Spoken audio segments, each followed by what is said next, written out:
গণ অভ্যুত্থানের ম্যান্ডেটের কথা আপনি যেটা বলতেছেন, সেই ম্যান্ডেটও যদি আপনার থাকে, কিন্তু খুবই ইন্টারেস্টিংলি করিডোর বা চট্টগ্রাম বন্দরের ব্যাপারে আপনার কারোর সাথে আলোচনা করতেছেন না।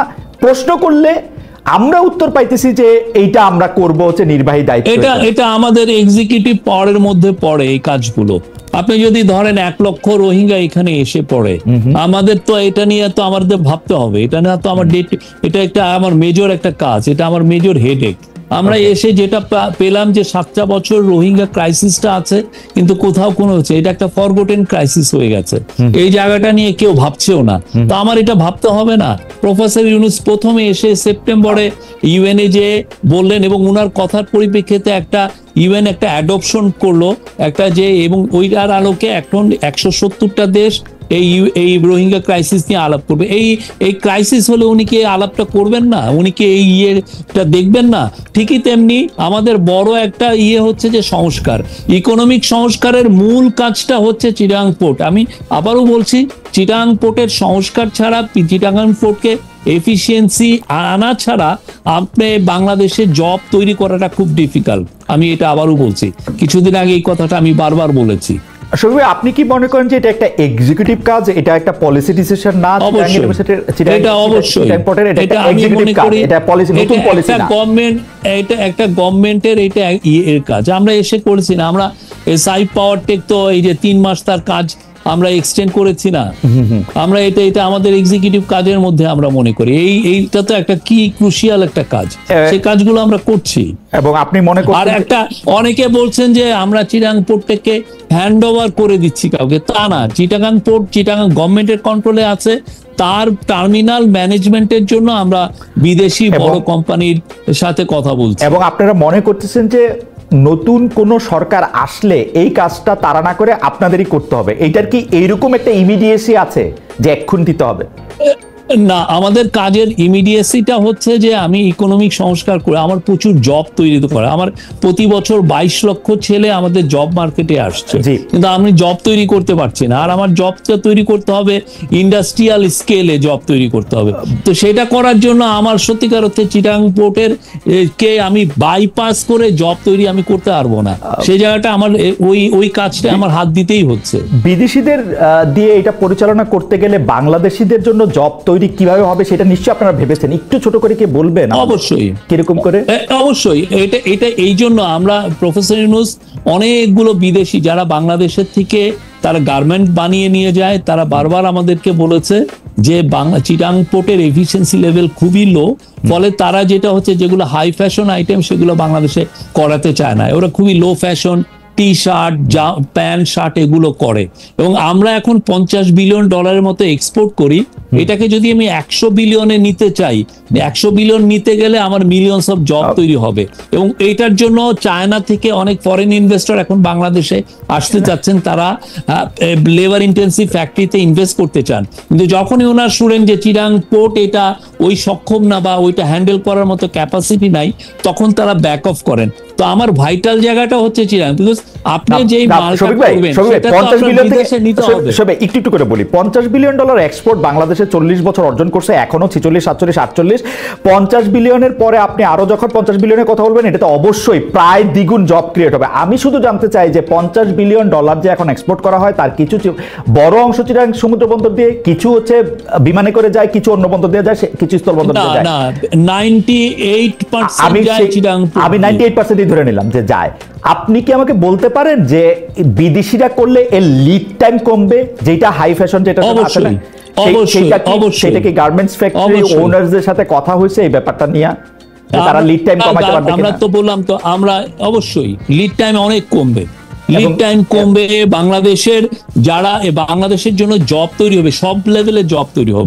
এবং আমরা যখন অন্যান্য দেশ যেগুলো আমরা দেখেছি, যারা এখন যেমন ভিয়েতনাম ধরেন 300 বিলিয়নের মতো এক্সপোর্ট করে, বা টার্কি যেমন ধরেন $350 বিলিয়ন এক্সপোর্ট করে, আপনি ওদেরকে দেখেন, ওদের বড় বড় পোর্টগুলো সব বাইরের ম্যানেজ করে, যারা top companies. We need top companies. আমার কাছে শুধু প্রশ্নটা এরকম যে এই এক্সপোর্টের যারা এই হ্যান্ডলিংটা করবে, এই আলোচনাটা কিন্তু এখন শুরু হয় না শফিক ভাই। আমার যদ্দূর মনে আছে এটা 20 সাল, 21 সাল, 22 সাল, 23 সালে অনেকবার এটা নিয়ে চেষ্টা করা হয়েছে, অনেকগুলি কথা বলা হয়েছে। এমনকি চিটাগংয়ের মেয়র মহিউদ্দিন সাহেব যখন বাইচা ছিলেন তিনি এটা রোধ করার জন্য অনেক চেষ্টা করছেন, কারণ এখানের মধ্যে কিছু কায়েমি স্বার্থের জায়গাও আছে। কিন্তু এটা কায়েমি স্বার্থ হচ্ছে মহিউদ্দিন আহমেদের স্বার্থটা বেশি ছিল, রাইট, সেটাকে আমি কায়েমি স্বার্থ বলতেছি।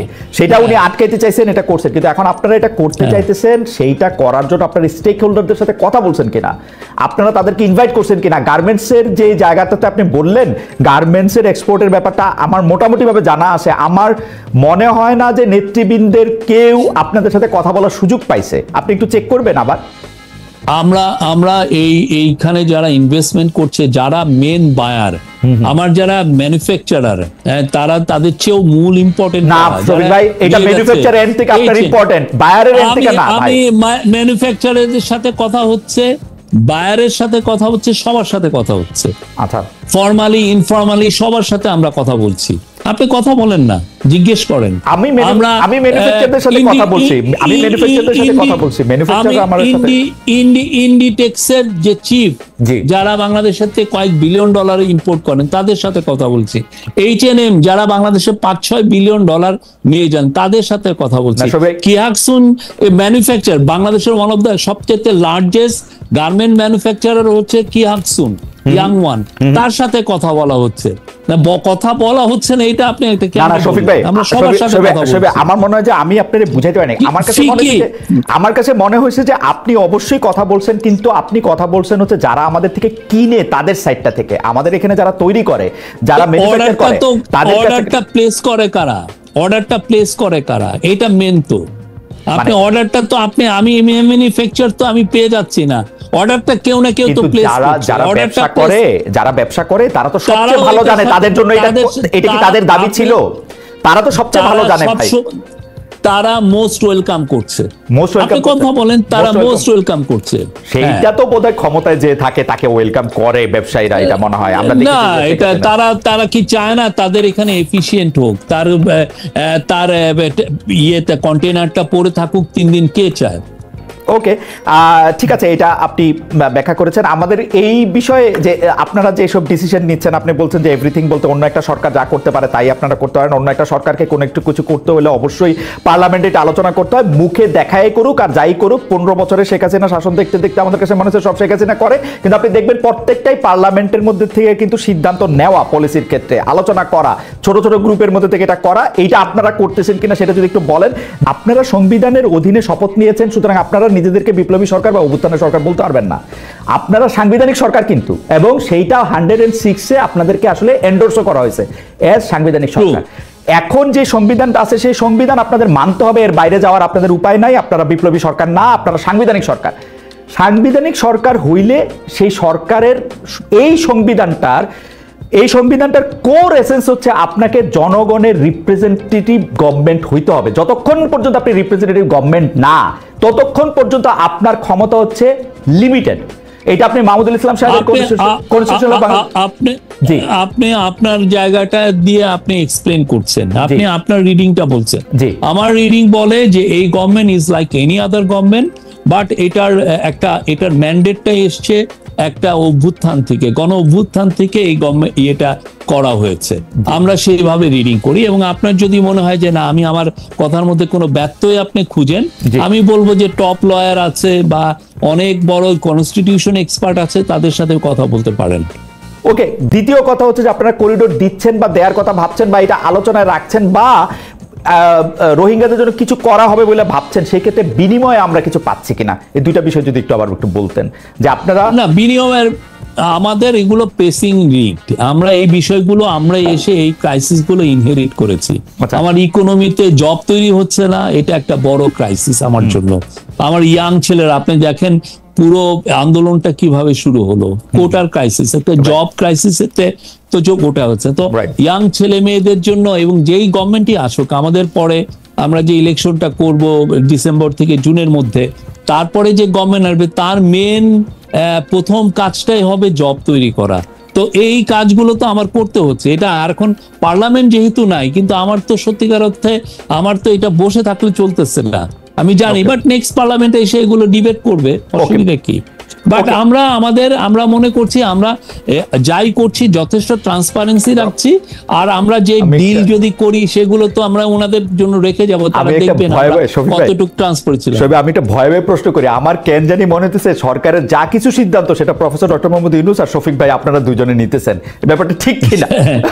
না না, এটা উনি অনেক সিরিজ অফ ইয়ে করেন, ওনার একটা জিনিস বলতেছেন যে এটা উনি করেন হচ্ছে বিদেশিদের সাথে, মানে দেশি লোকদের সাথে না, যেহেতু দেশি দুষ্ট লোক সব।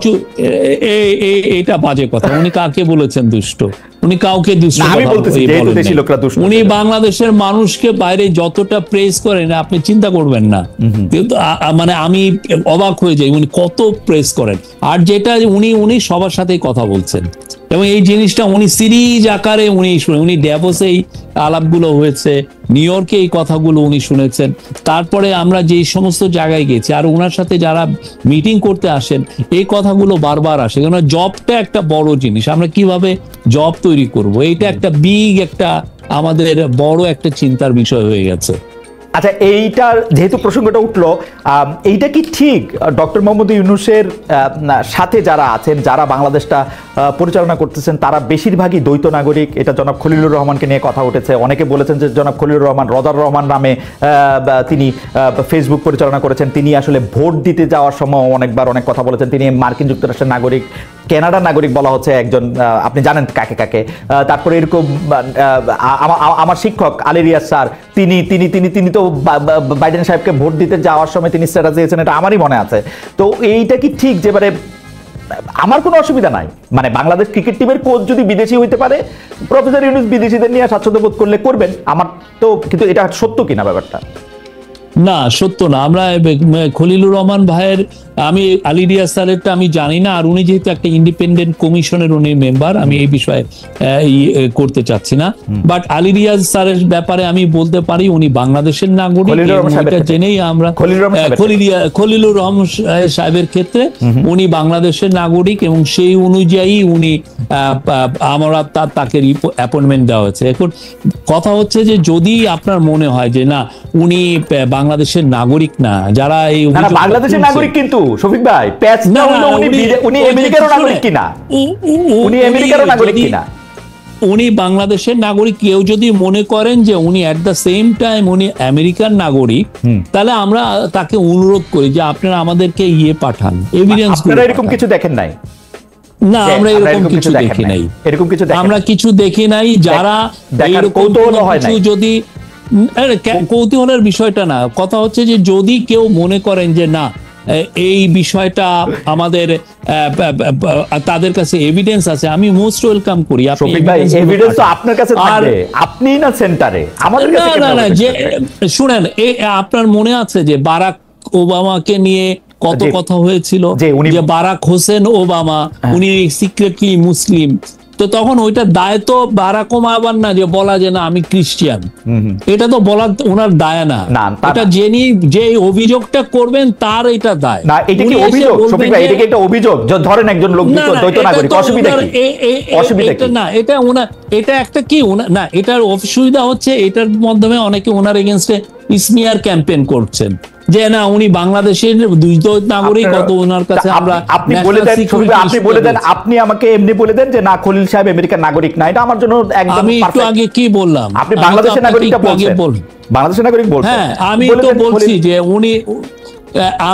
উনি বাংলাদেশের নাগরিক, সেই অনুযায়ী আমরা তাকে দিয়েছি। এবং আপনার যদি আমার কাছে কোনো এভিডেন্স নাই যে উনি আমেরিকান নাগরিক, যদি আপনাদের কাছে এভিডেন্স থাকে আমি অনুরোধ করব এভিডেন্স গুলো আমাদেরকে একটা পাঠান। এটা অনেকে হয় কি এই সমস্ত এই কথাগুলো অনেকে বারবার আসে, এগুলো চালান। আমার আরো দু একজন কলিগ নিয়ে হচ্ছে, আমরা হাসাহাসি করি। আমার কথা হলো যে এভিডেন্স গুলো আনেন। একজন বললেন যে আমার এক কলিগকে উনি নিজে ওনার পাসপোর্ট দেখেছেন, উনি কানাডার নাগরিক, একটা ওনার সাথে আমি প্রতিদিন কাজ করি, উনি কানাডার নাগরিক না। এখন এই যে এই কথাগুলো এই যে শফিক ভাই কানাডার নাগরিক না, আপনি আপনার একটা কলিগ নিয়ে বলতে পারলেন, আপনি এইটাও বলে দেন যে উনি আমেরিকান নাগরিক বা কানাডার নাগরিক না, তাহলে তো আমাদের জন্য জীবন সহজ হয়ে যায়। আপনি তো জানেন সাংবাদিকতা বাংলাদেশে কত চ্যালেঞ্জিং। আমার কাছে কোনো এভিডেন্স নাই যে উনি আমেরিকান নাগরিক। ওকে, আমার ঠিক কাছে আছে। কোনো এভিডেন্স নাই। ঠিক আছে। আমি জানি উনি বাংলাদেশের নাগরিক এটা, আর কারো কাছে যদি কোনো এভিডেন্স থাকে আমরা ওয়েলকাম জানাই, আপনি আমাদেরকে পাঠান এভিডেন্স। আমার মনে হয় যে এইগুলো বিষয়ে যারা বলছেন, আমরা বাংলাদেশে তো অনেক ইনভেস্টিগেটিভ জার্নালিস্ট আছে, বিদেশেও আছে, তারা একটু দেখেন না, একটু সিরিয়াসলি ইনভেস্টিগেট করে দেখেন আচ্ছা, উনি আমার কাছে সত্য না মনে হয় মিথ্যা বলছেন। আমার কাছে মনে হয় যে নাগরিকত্বের প্রসঙ্গটা, দ্বৈত নাগরিকত্বের প্রসঙ্গটা, যেহেতু বাংলাদেশের দ্বৈত নাগরিক হইতে গেলে তিনি মন্ত্রী পদমর্যাদার কেউ হইতে পারবেন না, তো সেই ক্ষেত্রে এটা হয়তো ইনভেস্টিগেশন করে দেখাই যেতে পারে যে বাংলাদেশে মন্ত্রী পদমর্যাদায় উপদেষ্টা হইতেছেন যারা, তাদের মধ্যে কেউ বিদেশি নাগরিক আছেন কিনা। যেহেতু আপনি জানেন না এটা নিয়ে, তো আর আপনাকে আর প্রশ্ন করে কোনো ইয়া নাই।